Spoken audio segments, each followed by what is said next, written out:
Hi, this is Roger Smith, and I'm the host of the True Blue Lounge. And today we have Peter Rigg, a 1979 graduate. Peter, how you doing? Bless, man. Bless.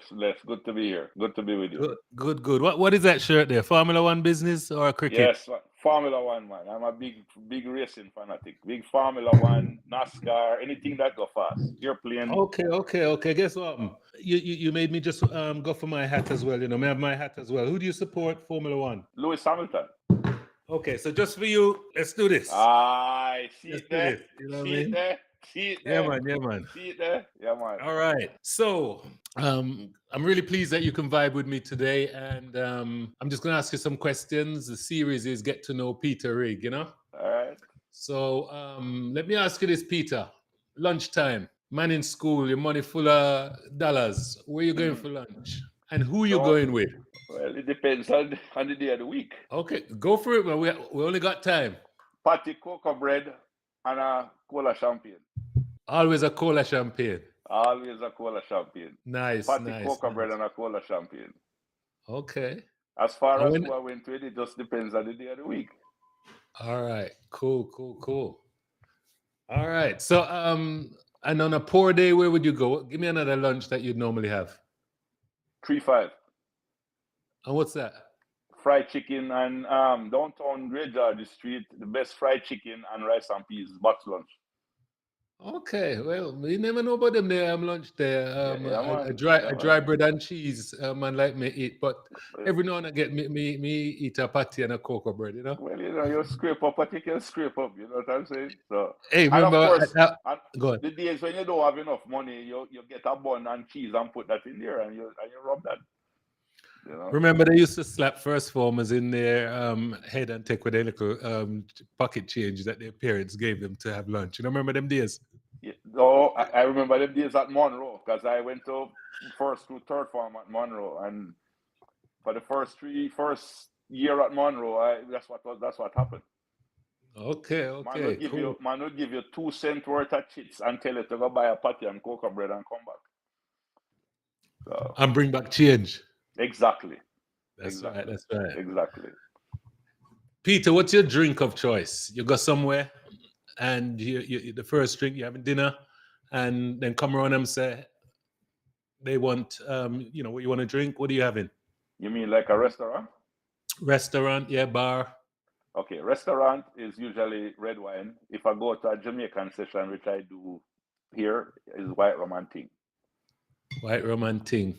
Yeah, Yes, second every somebody time. was said that. Nice. Every time. Every time. What about favorite meal? Curry goat and bus up shot roti. What the Trini call bus up shot. Curry goat and roti. Every day. Oh, All day. nice. And the curry goat must cook outside. Can you cook yourself? Yes, man. All right. I went to boarding school for 3 years. Yes, I can cook. Okay.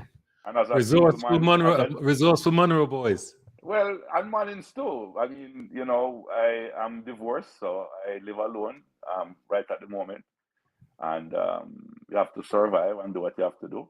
But my mother made sure that her boys learn to cook. You be careful. You're on this platform telling people that you're single, cause me I'm not not take here. no call for you, You hear me? Me not take no call for you when a young girl see you, No, Not man. taking the call them for you, sir. First of all, I don't deal with young girls. All I right, deal with all young right, all girls. right. Yeah. I So, deal with so, young so, girls. while you went down that road, can you explain to me what when you say young, what do you mean? 35, Well, young? no, man. More in my age bracket. Oh, I see. Okay, Yeah, yeah, okay. Nice. yeah. More in my age So, bracket. No less than tell me, 50. say that again. No less than 50. Oh, I'm no stress at all. 0. All right. When you left Monroe and went to Mannings, what was the culture shock for you being around old boys? The opposite. Girls.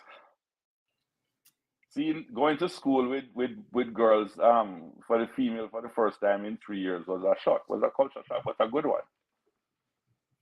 Do you And think it's West, healthy for boys to be all boarded up like that?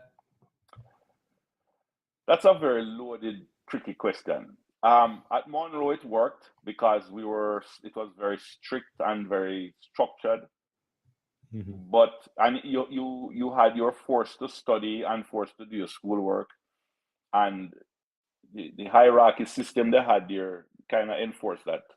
But Mhm. one of the good things at Monroe is that they had a lot of sports activities. So at any given point, there was always something to do. Mhm. But if I had to do it over again, I would have preferred to go to a co-ed school. Okay. Cool. Cool. Cool. So tell me how you got from what primary school did you go to? I went from there was a little preparatory school at Frome that I went to, Okay. and a Frome preparatory school, and I passed the common entrance and went to Monroe from there. Okay. So I never got to primary. I took the common entrance way before I should have, and somehow passed and went into Monroe at a very tender age. I just was like 10 and a half when I went to Monroe. Wow, wow. So Yeah. just walk me through a little bit of life at Monroe. I want you to talk about how some of your colleagues got caught in some slave tunnel trying to find their way to Hampton College. I don't know if that's true or not, but I'd like you to talk about that and let us know where you are now and how you got to Florida and you being a captain now. Well, the tunnel was closed up when I was at Monroe. So anybody that wanted to go to Hampton had to walk on the roadway. And anytime a car was coming, you had to jump in the bush and hide because it was either Mr. Roper, the headmaster, or one of the other masters or mistresses at the school. And if you got caught, you would get put in the car, taken back to the school, and get flogged by Mr. Roper and also by your housemaster. Wow. And my housemaster was Ryan Bonnie White, who was about 6'5" and played hockey for Jamaica. And he busted my backside quite a few times. With a belt, I hope. No, with a swagger. And when you went in with the handkerchiefs in your back pocket, he would tell you if you take them out and ask if you think you're my idiot. So, I'm just gonna interject every now and again, but me still want to right. go do the route from Okay, where so went to from there to Mannings, there. went to Mannings and Mm. did my time there. Left Why did you Mannings. leave Monroe and go to Mannings? That was my old man. Okay. My dead mother, both of my parents are gone, God rest their soul. But my mother, even though she's gone, she's still blaming my father for moving me to Mannings because she thought that was wrong. Personally, I loved it because boarding school is boarding school. Mm-hmm. I was 7 miles from my home, and Mannings was a great change for me.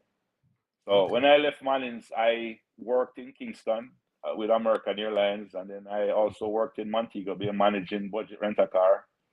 Mm-hmm. And then in 1985, I migrated to the US. Okay.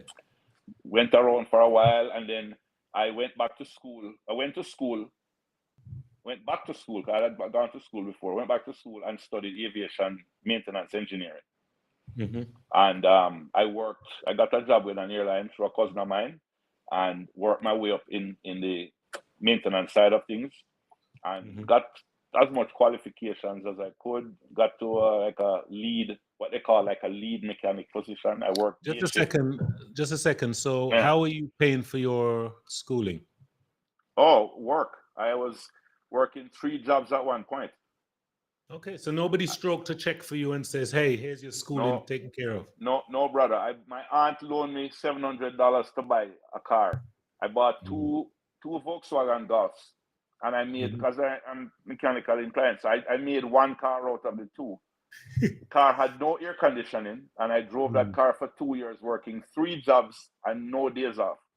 Wow. Wow. Wow. Yeah, Wow. yeah. So you So know that, hard life then, Peter. but most, but You most. know, knowing the name, seeing you at school, I would have never thought, Peter Rigg had do 3 jobs like a real Jamaican, you Well, know? here's the thing. Here's the thing. I have always been very independent, and I never depended on my parents for anything. So I Mhm. decided to come to America, and here you have to function. You have to do what you have to do. So I worked 3 jobs. I did what I had to do, paid for my way through schooling, did that, and at age 29, I realized that I'd always known I wanted to be a pilot. Mhm. So I went to Palisades Airport at 7 with my parents. And when I smelled the jet fuel and the fumes and heard the scream of the jet engines, I knew exactly what I wanted to do. So Nice. at 29, with a pregnant wife and married, 2 years, I went back to school and learned to fly and became a pilot. And I flew cargo for years. I started as a second officer or a flight engineer. I believe Marlene mentioned that when she was talking. So I flew worldwide. I flew all through South America, Central America, all over North America. I flew to Africa, all different parts of Africa. I was in Kenya, the DRC, which used to be Zaire back then. I've been in Egypt, Europe. I've been Amsterdam, Luxembourg, England. I've been to Azerbaijan once, and just basically had that experience, and then eventually got a job with Air Jamaica in 2000. Worked there for 10 years, and then in 2012 I joined Spirit Airlines, and I've been a captain at Spirit now for 12 years. Oh, nice. Tell me about one scary incident that you have had in the sky, please. Oh, that's an easy one. I was in a Boeing 707, which is a really old airplane, and that's what we flew cargo in. We're flying from Buenos Aires, Argentina, over to Santiago, Chile, which is just due west. But you have to fly over the Andes Mountains. And when you're flying over mountainous terrain, you get what is called mountain wave. And the turbulence it was severe turbulence. You heard about Singapore Airlines recently? Yes. This was Someone not died the in that same. one.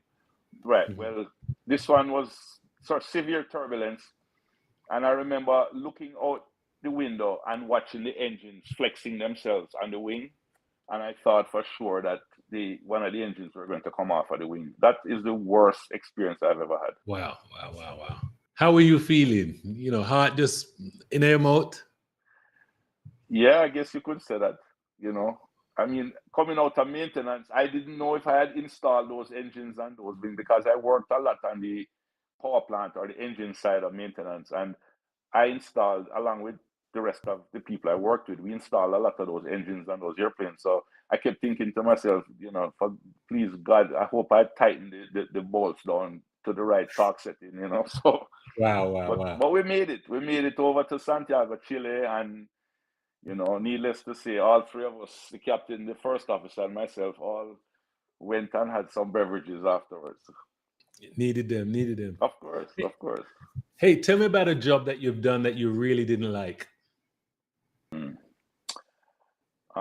A friend of mine, in one of those 3 jobs I worked, a friend of mine had a landscaping company, and I used to, I used to operate the weed eater. The weed eater that used to edge. I did that. Yep. Yeah, that was the worst job I ever had. But it paid me cash money, 4 hours, 3 days a week. So it's, 12 hours for the week, $120. Was what? No, was it $10 an hour? Yeah. And I was one of the 3 jobs I was working at the same time. Wow. Yeah, man. Who would have known you'll be a gardener? Exactly. You have to do what you can do, When you come to America, you have to do what you have to do, right? Yep. Name a job that you've done that you really enjoyed. The one I have right now. Nice. Greatest job in the world. It's amazing. You pilots love it. Love it. Oh, it's a drug. It's addicting. What is it? Is it being up in the air? Is it the adrenaline from takeoff, landing? It's everything. It starts the moment you get on board, or actually it starts the moment for me when I get to the gate, and the gate agents. I'm a communicator, so the gate agents, because flying airplanes is a team effort. Right. And having worked, my first job in America was working.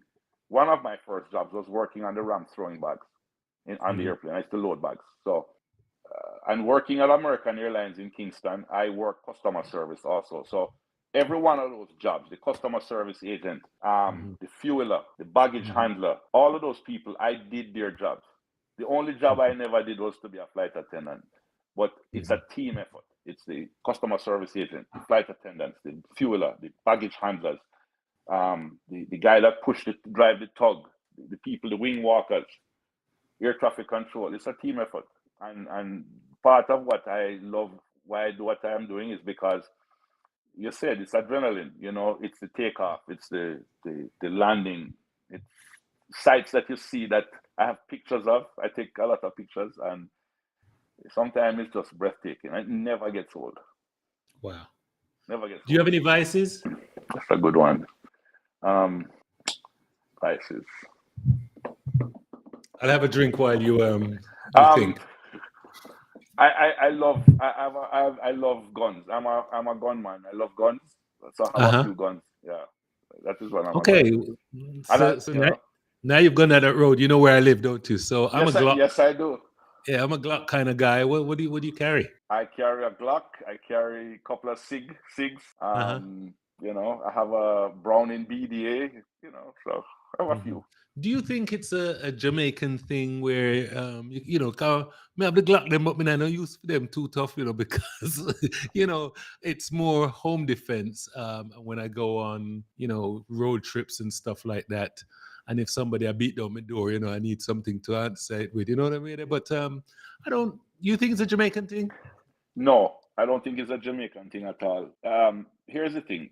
You listen to dancehall? But Moss. Did you listen to it in the gun panteet kind of era? I listen to every kind of music, brother.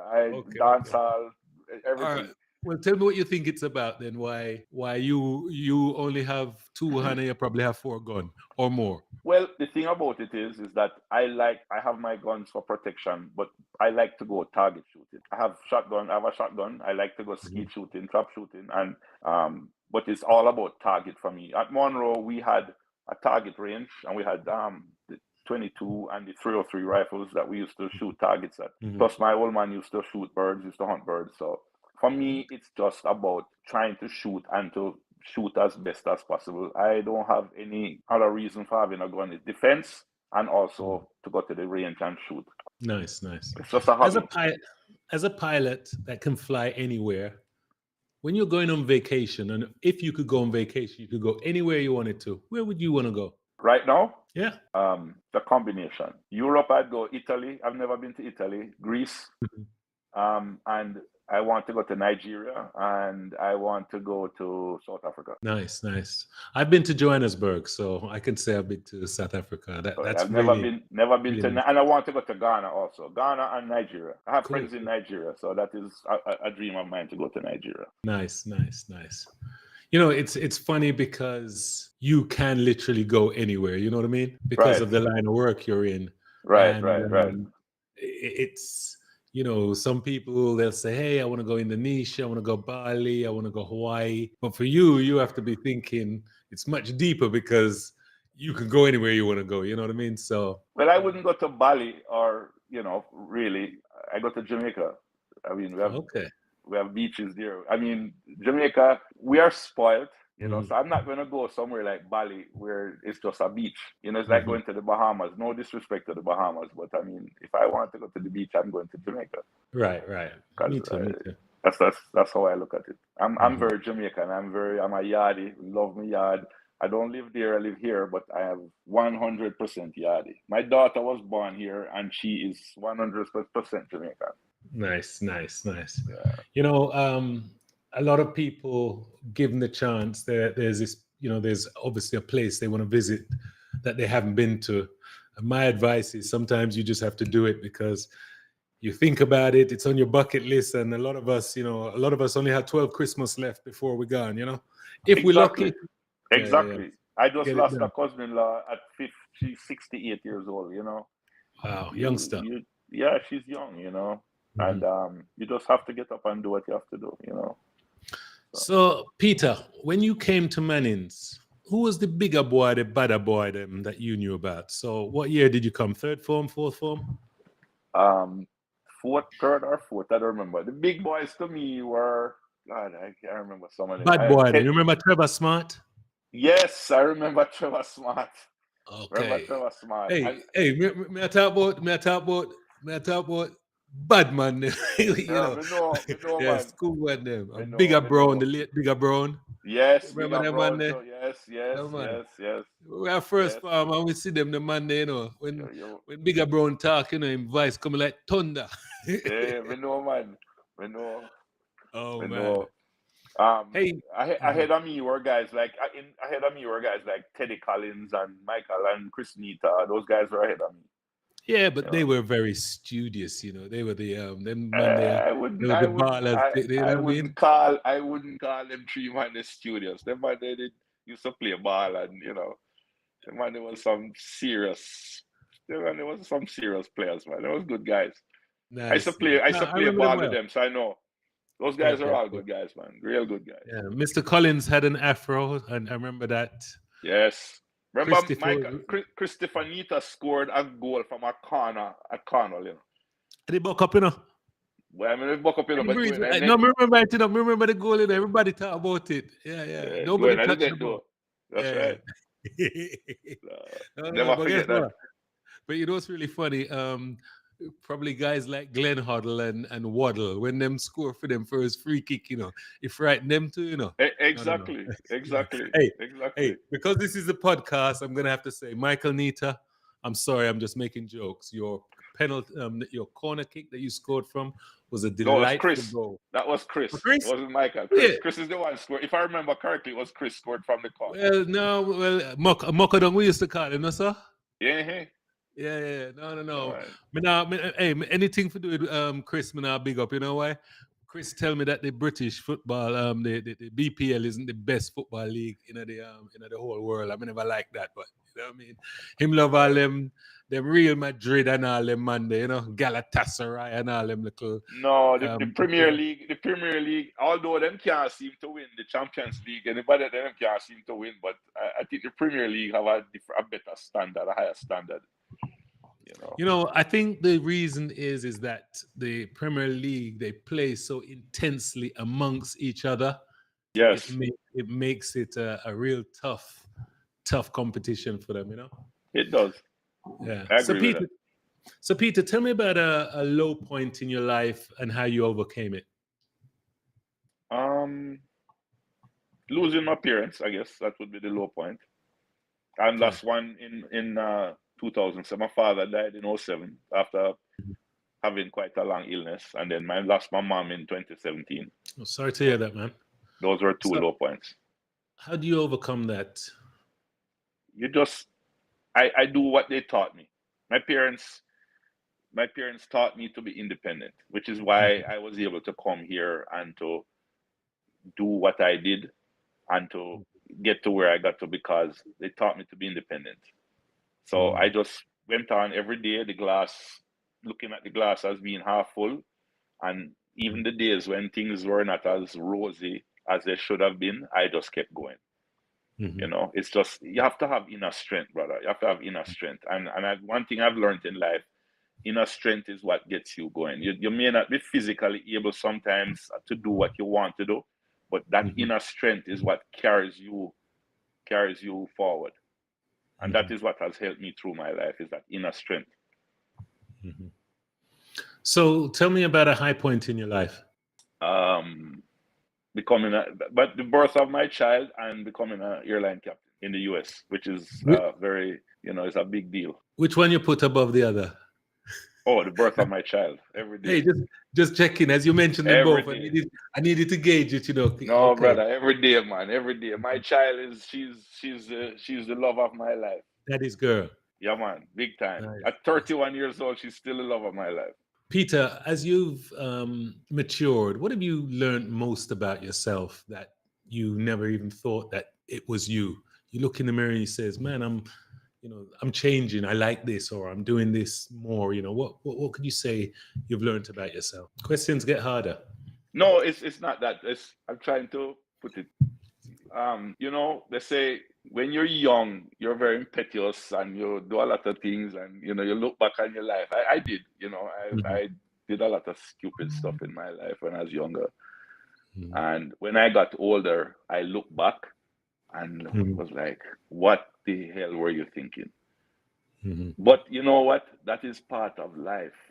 Yeah, you have to That's go through part it. of life. Yes. And that is how you learn, Mhm.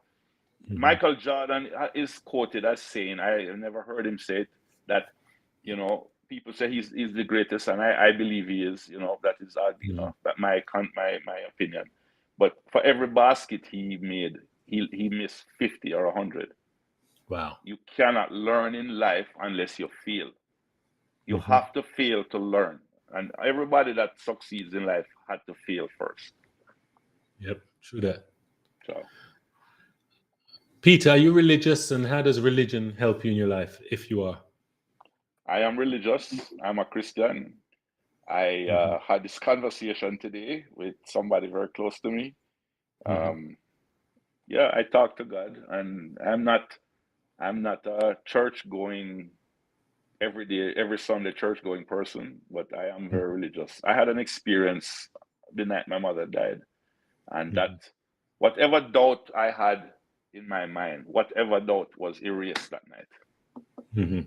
I'm yeah, Mhm. very And when you religious. say Christian, you're talking about Bible, the Yeah, Bible, man. and the teachings in the Bible, and everything like that.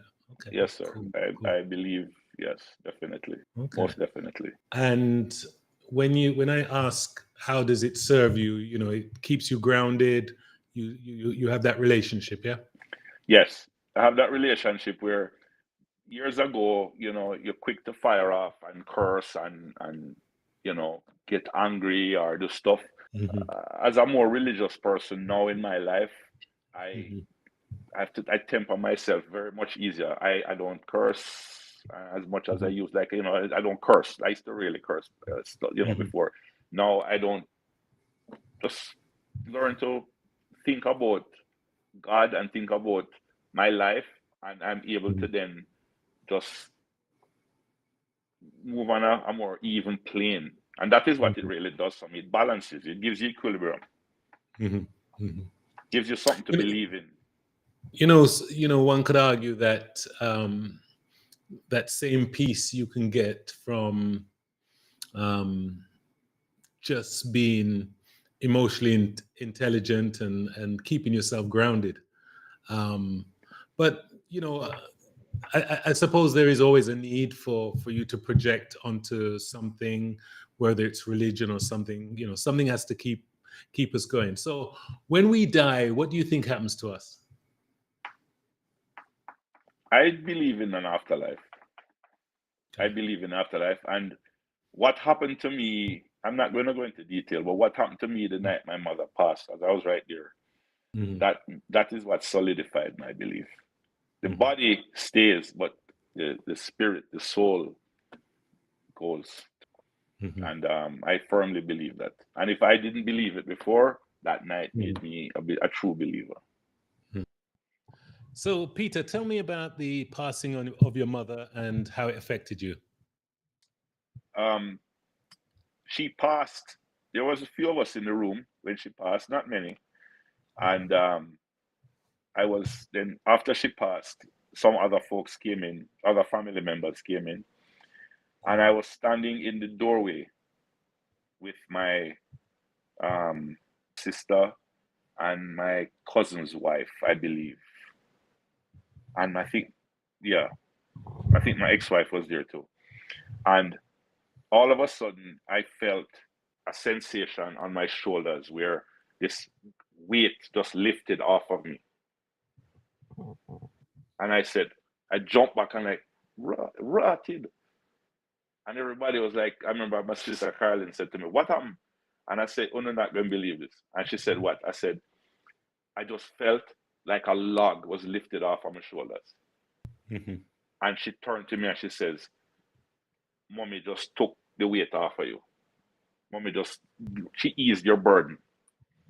That solidified my belief in Jesus Christ right there. That solidified my belief right there.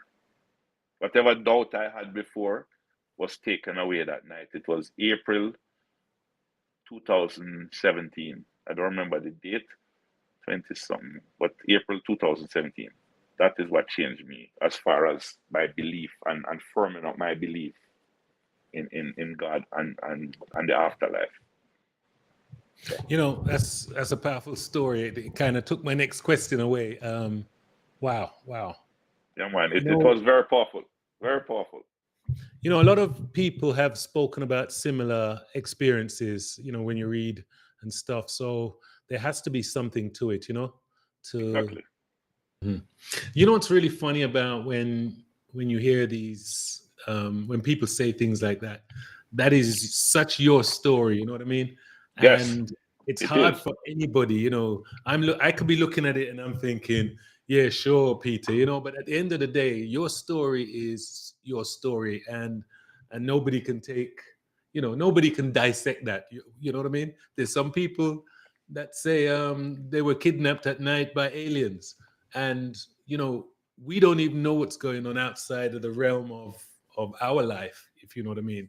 Right, So right. we can't, you know, it's hard for us to even say anything. And now that, you know, there's reports coming out that, you know, the US government have been known about, you know, stuff that's going on extraterrestrially, you know, I'm like, wow, you know, this is a new admission going on, you know what I mean? Yes, and what you said earlier about when you're talking about the religion is that is some very very what the younger folks would say bars. Those are some serious bars right there. Mhm. Everybody has their own belief. I'm a Yes. firm believer. My parents taught me to not have any prejudice at all. Mhm. And people talk today about prejudice, and it has to do with mostly with race, but there's a lot of prejudice in other Mhm. areas of life. And I Yes. do believe that everybody needs to be heard. Mhm. Communicate. God gave us two ears and one mouth for a reason. Mhm. One should listen more than you speak. Mhm. And it is important to hear what other people are saying and then come to some consensus on what you're doing. And part of my job as an airline captain is that's a big part of my job. Flying the airplane is a huge part of it, but Mhm. the other part of it that people don't see is dealing with people who don't have the ability to just temper themselves and to, they don't. And then that's where I have to step in a lot of the times and sort stuff out. But you Mhm. need to hear them first and then Mhm. make a decision. And a lot of people don't give people the chance to speak Mhm. and hear what they have to say. Mhm. So, Mhm. No, that's important. That's important. Um, so so your captain's role has so you have like a crew under you that you actually manage and mentor. yes, I have a co-pilot or a first officer, Mhm. Mhm. either male or female. Mhm. And depending on the aircraft model I'm flying, I fly Airbus, just like Marlene. The Mhm. 319, three flight attendants. The 320 has four flight attendants, and the 321, which is the stretch, has five. Okay. So, Mhm. I work with these people. I just had an incident where a lady was sick, and we Mhm. were trying to help her, and her husband shoved one of the flight attendants. Ooh. Yeah, so we had And the to police call were it. waiting for him when he landed, yeah? Oh, you better believe it. And Yes. and when I asked the police, I said, "What is going to happen to him?" He says, "Oh, we can't do anything. We have to call the FBI because that's a federal offense." Wow, wow. So you can get Yeah, yourself in bigger trouble than normal Inter- trouble. interfering with a flight crew member is a federal offense. So Wow, wow, yeah, in his moment of stupidity, he wow. was going to have to deal with the FBI. Hmm. Wow. Do you want to be cremated or buried? I always thought I was going to be cremated, Hmm. but I met someone recently who is a devout Christian Hmm. and somebody who I respect highly. Hmm. And after conversations and stuff like that, I now don't think that I want to be cremated based on conversations with this person. Do you want to elaborate? Um, we discussed Christianity and God and faith. I'm not going to say who the person is, male or female, Hmm. but it's somebody that I love and respect dearly. Hmm. Maximum love and respect, so that is about as much as I can answer where that is concerned. Hmm. All truth will be revealed one day. Yep. So You know, at Mhm. some point in time, we may revisit this or revisit some type of interview. And Mhm. at that time, things may have occurred, which I will then be able to elaborate more. Yes, yes, yes. At this point in time, I can't elaborate, Mhm. or I won't elaborate. Put it that way. Mhm. No, understood, understood. Hmm. So, are you is your relationship with your daughter pretty tight? Is she a daddy's Oh, girl? big time, huge, Mhm. huge. She runs my life basically. Is she dating? Not to my knowledge Okay, at the moment. because I was thinking, you having that shotgun and stuff, that'd be very intimidating for a young man that's not trying to be a perfect gentleman. My daughter can handle herself, brother. Trust me. My Oh, daughter did. she, My daughter did kickboxing. She can handle herself, and she a Jamaican heritage. She mhm. don't need me. If Okay, she nice. called me, I'm going with more than the shotgun. But she don't need me. Trust me. Wow, wow. So, tell me something. If you were to do something different in your parenting style with your daughter, what would you have done differently? Nothing. Cool. My daughter is a lady. She's driven. She's decent. She's honest. She has integrity. You Mhm. know, she's educated. Went to school. Have a decent, good job. Mhm. And she, I couldn't. I don't think I could. That's the one era that I'll pat myself on the back. And of course, Mhm. much respect and due respect to her mom. Mhm. I don't think I could have done any better than I did with her. Mhm. So you're going on a date, Peter. Hmm. The young lady, sorry, I'm using the word young lady. The lady Yeah. says, "Oh, don't waste your money, Peter. Come around and I'll cook." Hmm. And the rice have grit in it, and the chicken never seasoned, and the greens look like it need a little salt in it. And Hmm. you're a cook. What do you say and what do you do?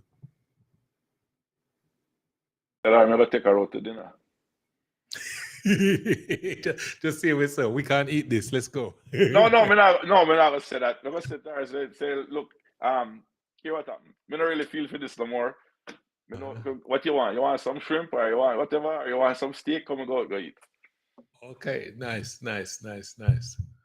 The You know, object is not to embarrass. The object is not to embarrass, because any woman, I mean, a woman worth their weight in gold is going to know that the food mhm. not right. Yeah, yeah, yeah. But Seriously. there's always a more diplomatic way of dealing with things, and again, my job helps me with that. You have to learn how to talk to people. You have to learn how to deal with people because you have to de-escalate situations. So my de-escalation would be, something. I don't really feel for chicken, come, we'll go get a hamburger or something and just do that. Mhm. Would you say you're an organized person or a bit of a hoarder?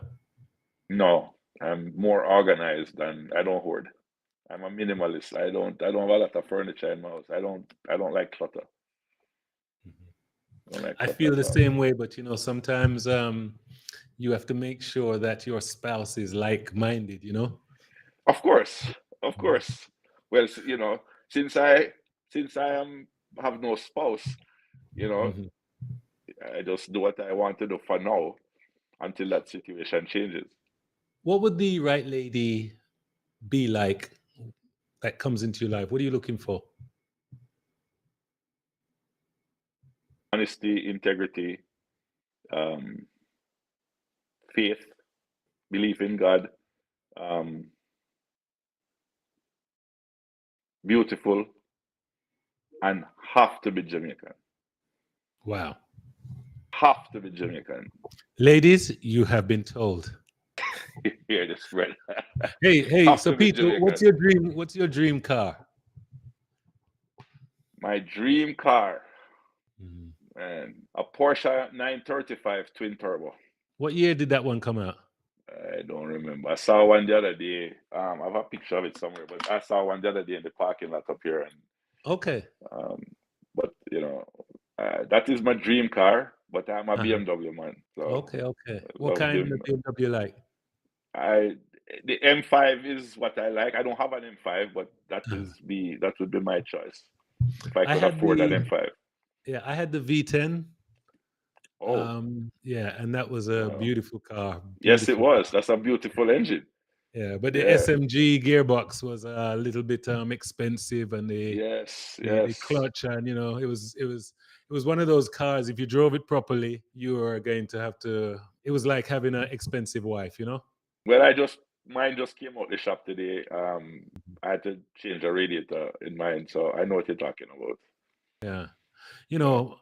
But if it was down to me, I would buy myself a 5212. You know, you remember that the 5212 bicycle, them fixed Yes, wheel. You remember I them days? remember. Of course, I remember. You remember them days? Yeah, but 5212. when Yeah, you yeah. reach a hill, you have to come off and push.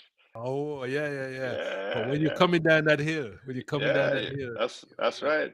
That's right. So what part of Westmoreland did you live in, or you lived on the compound itself? Lived on the Froome compound. I was born in Oh, Savlamar, uh-huh. September 1st, 1962, Mhm, and I grew up. My father worked on the estate as an accountant, and when I mhm, was a year old, he got called to Kingston to work in the head office to head up their mhm, purchasing department. So we lived in Kingston for 8 years, mhm, and we moved back. So 62, that's like 663, and yeah, we moved back to Frome in 71, I believe it was, mhm, because they asked him to go back to Frome, and he headed up their purchasing and stores department. And so we moved back to Frome in 71, and we stayed there until he retired in 85. What does Peter tell his 20-year-old self if you could go back and whisper to young Peter? Oh, man. Don't be a damn fool. Stop being a damn fool. Go to school and go do what you have to do, and stop running around like an idiot. Read your And book, go to university. what advice would you give yourself about women? Sorry, go and say about the university and then No, answer I the mean, question about I women. would say just stop being a damn fool running around, and partying and going from one party in Ocho Rios, Mandeville, Kingston, Negril, Montego Bay. Yeah, that is the advice I would give my 20-year-old self, because I was just You did have all fun though, over. didn't you? You had Oh fun. God, yes. Oh yeah. Oh hell yes. It Yeah, was fun. it's hard to rewind that back, you know.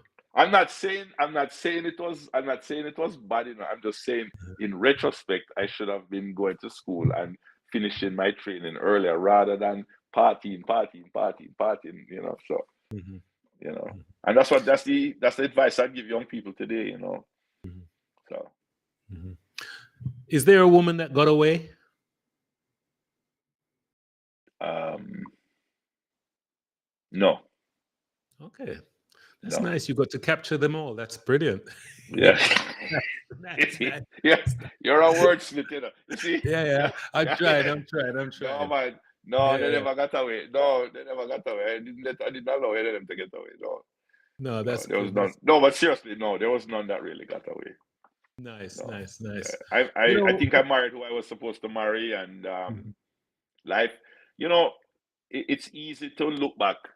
And in these days, though, it's easy to look back and to try and want to reset things, want to look at things and think, but you know what? It happened. What happened, happened. And that mhm, is part of your journey. mhm, Part of your journey. Whether it worked or it didn't work, it's part of your journey.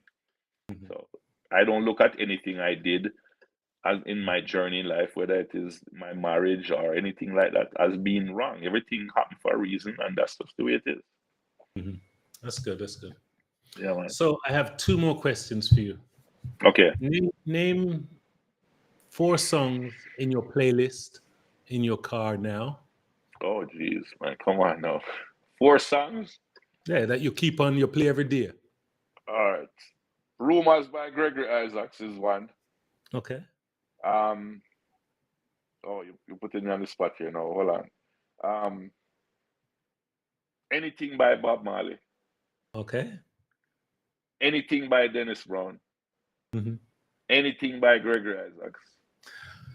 Um, Well, Peter, you're going to have to name at least two Jamaican female artists as well because they make oh no, music too. I wasn't finished.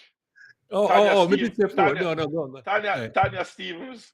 All right, nice, Tanya nice. Stevens, who I love dearly, Uh-huh. and Nadine Sutherland. Okay, cool. What Love about Nadine Sutherland. Minister Marion Hall? Oh yeah, yeah. I mean, but Nadine Shensia, Sutherland and Spice? yes, No? I like all of them. Coffee, Shensi, all of them. Spice, she takes it to a whole nother level. You know what I'm saying? Okay. Yep, yep, yep. But and some of the modern people too, like like Chronics. I love Chronics. Mm-hmm. Love Mm-hmm. Chronics. Jesse Royal. Mm-hmm. I have a You're a family. rootsy guy, rootsy Yeah, music, you know? man. Love my roots rockers. Love roots rockers. I have a Mhm. nephew, a family member who is a producer and works with these guys, and he was part of Coffee's Grammy Award winning album, and also Jesse Royal. So Mhm. he's a family member, and I'm very proud of him. And I have my godson too is working with him, and Mhm. very proud of them. And they work with Dana and Marley, Jesse Royal, those people. So all of those guys are extremely talented. Protege, Mhm. but Okay. I like Jesse Royal and Chronics a lot. Nice, Those nice. guys are wicked. Hey, Peter, I want to really, really take this time out to thank you for blessing this forum. I hope we have much more talks. There was a time, Peter, in this conversation where we were talking about politics, Oh, but you're I'm going to going give you down that that road now. opportunity. I'm going to give you that opportunity to talk as much as you want about it. But here's where I want to. This is what I feel I want to know. In the mid '70s, when times were really tough Yes, in Jamaica. Do you remember that time? of Ju- course. You couldn't Just get chicken to before you, buy. yeah. Remember June 12th flood and all them time there Of course. when you were doing your exams, I think. Yes, we were doing O Okay, levels. Oh yes. I need you to tell me a little bit about that time and how you coped and how hard it was because a lot of people I speak to act like them never we were too young, them never remember that being a No hard man. time, them parents will know. But I remember it distinctly. Over to you, Another sir. okay. Another Mannings alumni or alum is Andrew Gray, who Uh-huh. runs Gray's Pepper Products, and I Mhm, his mother was my mother's sister, mhm, and so I ended up stuck at their house for 2 days because we couldn't go home. mhm, And then when I eventually went home, we lived in a two-story house on the compound, and um, me and my brother spent the time diving from the top floor window into the water because you know the whole first floor of the house was underwater. Wow, wow. Yeah, it was incredible. I mean, we're in the middle of our levels, and we somehow still managed to find time to Mhm, gallivant into the water and make the best of it. mhm. All sorts of You know my rats came memory out. from that time. Mm, I remember um, some boots, some shoes did come over from Cuba. Flood victim boot, we used to call them. right, They were right. some black shoes, but you know the reason you know they were flood victim boot is that they were have a yellow tongue. And hey, someone's gonna remember this, you know. But may I tell you, there were black boots with yellow Yes. tongue. A man used to pose in a them, you see, man, and then they Yeah, man. started calling them flood victim boots, man, and that was it. But but Nobody was into it. say we love freeness already. Jamaicans Yeah, love man. our freeness. Right? Yeah. So Then they still have the zinc as well. You remember the zinc yes, man, yeah. people went get when hurricane blow off your roof, all the zinc they were selling as well. So Yeah, I man. don't Yeah, know. man. It was a Yeah. tough time, tough time. It was. But It really was.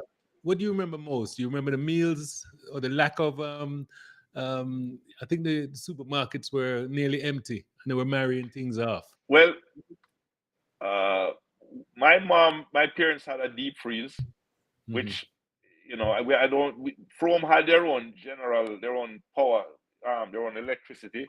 So we were Hmm. fortunate that way. But I remember, having like chicken. You couldn't get chicken back in those days. So chicken back was what you got. Hmm. And to this day, curry chicken back is one of the sweetest things in the world. Chicken Because forward. yeah, man, chicken forward, man. I mean, right? With two spoon of rice. So Uh-huh. yeah, I remember all that and plenty tin mackerel and plenty bully beef, because that was all Monroe food too, plenty beef and plenty tin mackerel and occasionally some New Brunswick sardine, which we eat The that. other day I was talking to a friend and we were just reminiscing about yard, and I said to the person, I said, remember having to cut John off for the bread because to me it was a waste. And the Yeah. man said, "Oh, you lie, sir, man. Nobody not cut off mole or half a bread to dash Oh, you like that." I mean said, no, afraid? man. We used to cut off the John jar for the bread and eat it, man. You mad, man, especially a good hard bread. That's great. And if you did buy weekender bread, which was the sliced bread, by the time it reached the stove, it's stale. So you had That's to right. wet it and put it in the oven to heat it up for it to get Oh, soft. Oh, you mean? hey, you remember flour? I don't know if you guys used to buy flour, but sometimes the flour have weeble in them, man. And you It's never have no sift. funny you mentioned that. At Monroe, we pulled together and bought 13 pounds of flour. Because we had about 3 tin of bully beef. And we went over to a place in Monroe called Top Rock, which was on the hillside, right? And we got 2 5-pound bag of flour and a 3-pound bag. So we put the 5-pound bag and put in the water and the salt and we need and put in the other 5 pound we need. And we pour in the 3-pound bag. And when the 3-pound bag, a pure weevil. You know what we did? We Wow. knead in the weevil them same way. Protein, man. Yeah, Protein. you mean? Oh, Oh, you mean? yeah. Not throw away the flour. Amazing, amazing. Yeah, man. Hey, you remember there was two footballers in Monroe, Jack Daly and Hilty? Not in my time. For real? I thought they'd be about your age. No? No, not in my time. I was there with the two brothers from Mandeville that played for Los Perfectos. James, the James Okay, so what brothers, years were you at Monroe? First farm, second 73, farm? 73 through 76. Okay. When the Costa Cup was suspended. Remember they killed the test driver in Montego Bay? Scene. Okay, Yeah. I'm thinking D Cup. So you were probably at Mannings Yeah. then. Okay. Yeah. No, I No, realize. D Cup was suspended my first 2 years at Monroe, if I remember correctly, because Mhm. the States went to play Cornwall and them killed the driver. There's a man named Mr. Doran. His son was in my farm at Monroe. Wow. So we never played. There was no D Cup those first 2 years. Wow. Peter, if nobody ever told you, you're pretty deep, you know that. Thank you, sir. I appreciate that. No, there's serious levels to you, even the way you're answering the question, It's Well, I read a lot, and I try to keep myself, what kind of books in you touch. reading? I'm not. I'm not too much into books lately. Haven't read any books lately, but I read a lot of Self-help? articles. I read no man. I read a lot of articles and just just a lot of publications and stuff. But I haven't really read a novel in maybe a few years. Okay. Yeah. Cool. Hey, did you have a high school crush? Oh yeah, big time. Teacher or student or both? Both. Okay. Both. Do you care to spill or is that you're going to plead the fifth? I can tell you the teacher. What was her name? What she teach? We can't help you. Gay Samuels was her name. I think was her name. No, no, it wasn't Gay Samuels. I'm sorry. And she's just passed recently. It's what's her name? Muffet. I cannot remember her name now. She just passed her recently. Miss Monroe? No man. Miss Malcolm? Malcolm. Juliet Malcolm. That was my crush. Okay. That was my Home teacher crush. economics? That was my teacher crush. The student crush, I'm going to leave that one alone. Boy, oh boy. She's married. She's married, so I leave that one alone. Right. Respect when you think of the future, you. Yeah, no, that's definite. The one that got away. Yeah, respect you, man. Trust me. Yeah. Hey, Peter, when you think of the future, are you hopeful and why? I'm always hopeful. What we're going through now is a cycle. People read history or they think they know history, but people don't go back in history and go deeper in history. What we're going through now is a cycle. And some type of purge has to occur, in my opinion. And some type of sensibility will come out of all what is happening now. Because let me tell you, what is going on in the world right now is total chaos. It's not just Mhm. in the US, it's everywhere. You Mhm. know, people have lost their way, people have lost their mind. Mhm. You know, the morals and common decency are gone. Mhm. And I have I am of the opinion that at some point in time, it is going to have there's going to be a reset Mhm. because, you know, my father used to tell me, you know, when him used to hear Glenn Miller and Artie Shaw and them type of music, my grandfather thought there was the devil's music. Mhm. When we used to listen to Bob Marley and Dennis Brown and Gregory Isaac and them and my father thought that was the devil music. Yep. But then in his retirement, he started listening to Bob Marley and realized that he says, you know, I started listening to the lyrics and I really respect that man. There's always going to be a reset at some point in time, and I firmly believe that. Do you remember in the mid 70s, and I'm saying mid 70s because I was in Jamaica then, Yes, how Rastafarians were treated? yes, very badly, Yeah. very You know, if badly. if a baby was crying on a bus, and there was a Rasta on the bus, the mother would say, "Tapping eyes or me make it Rasta nyam you." you know, You know, it was but just but but any opportunity. that's the point of that's what I'm talking. Muta Baruka just said that when he saw the Bob Marley movie, he cried. And Mhm. why did he cry? Because there is the depiction of a Rasta man on big screen. Mhm. And that really resonated with me because guess what?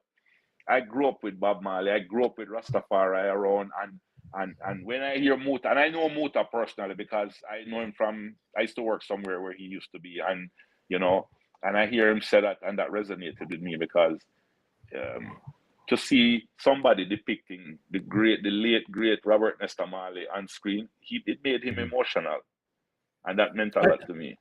I think the actor done a good job, don't you? I think he did a great job.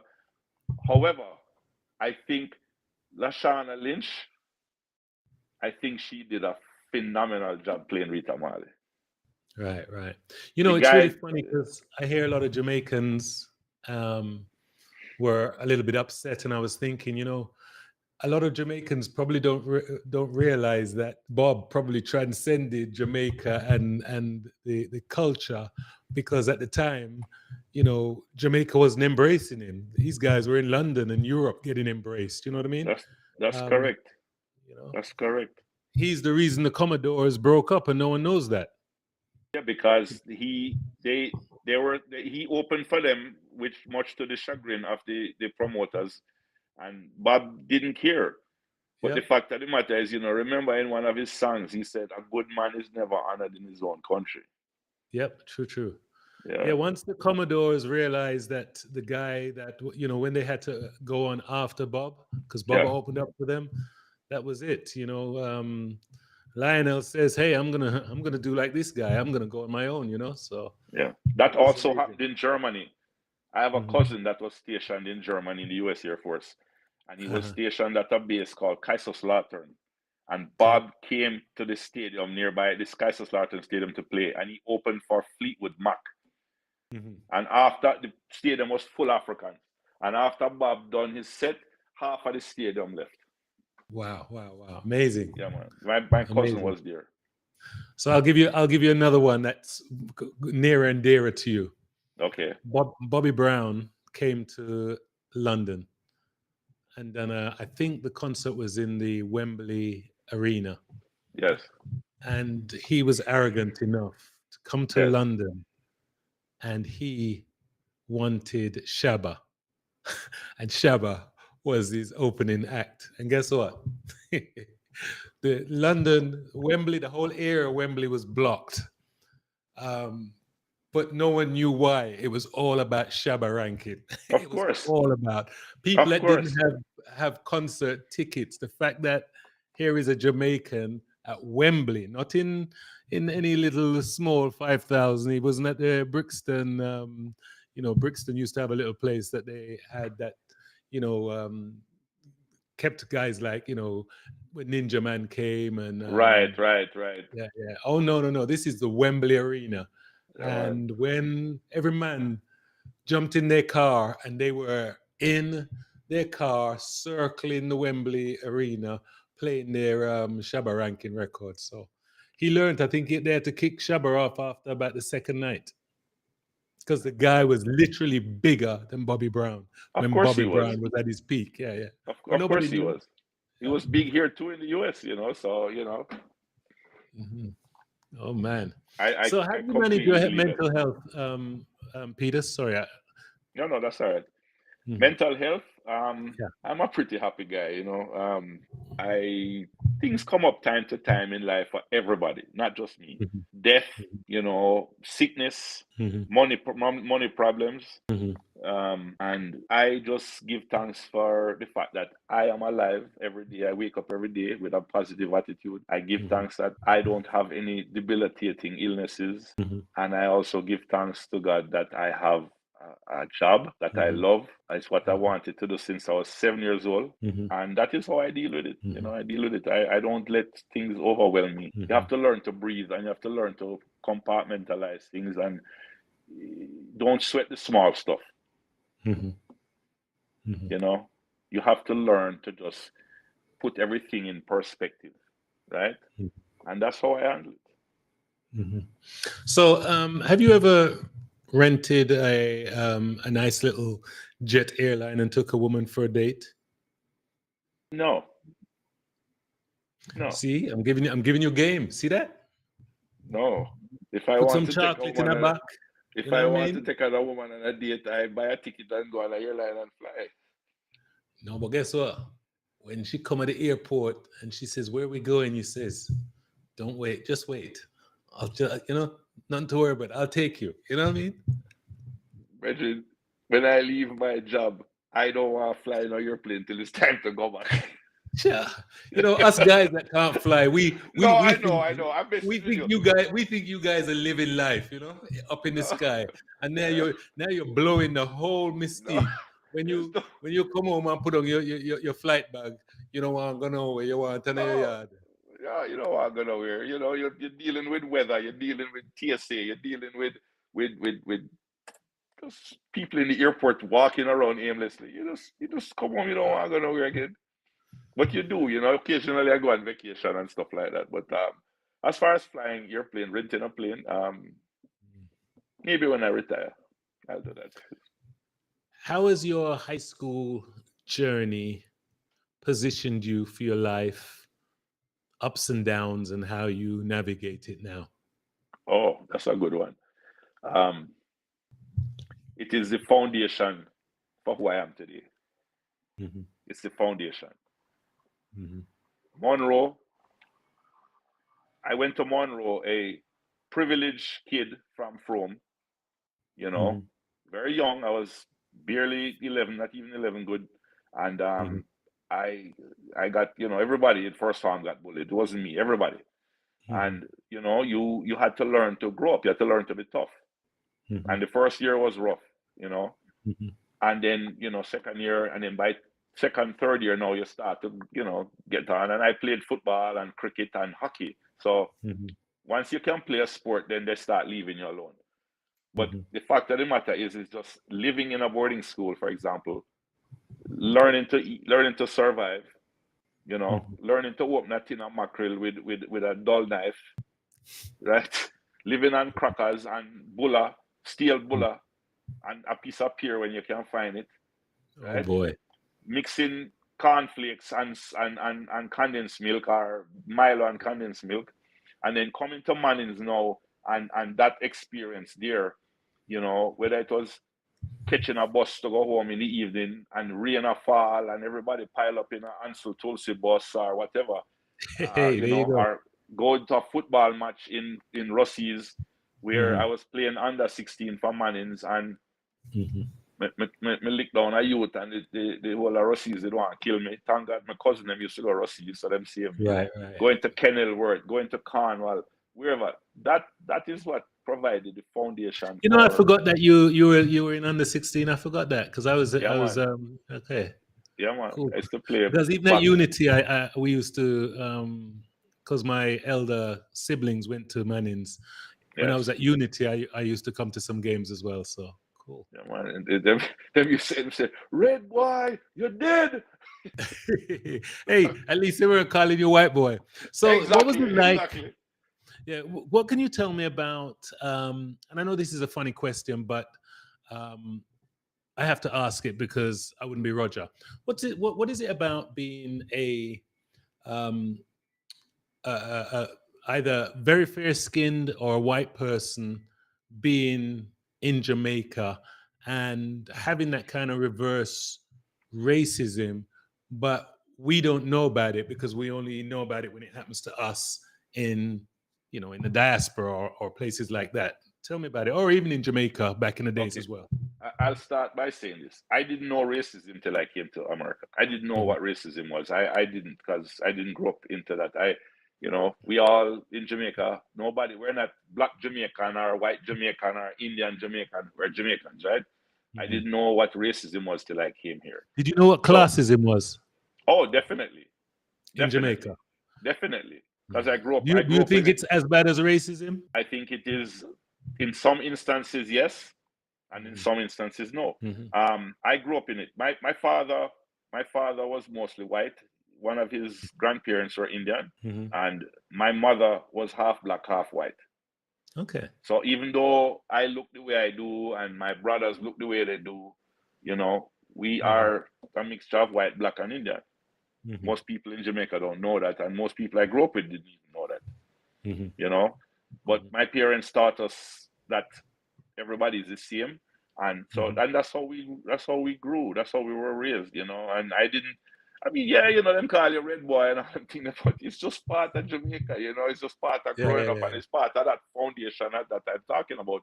But Mhm. when I go back to Jamaica, I know, I mean, even you got Negril sometime, and a man come up to you and then come, hey man, you want to buy some weed, and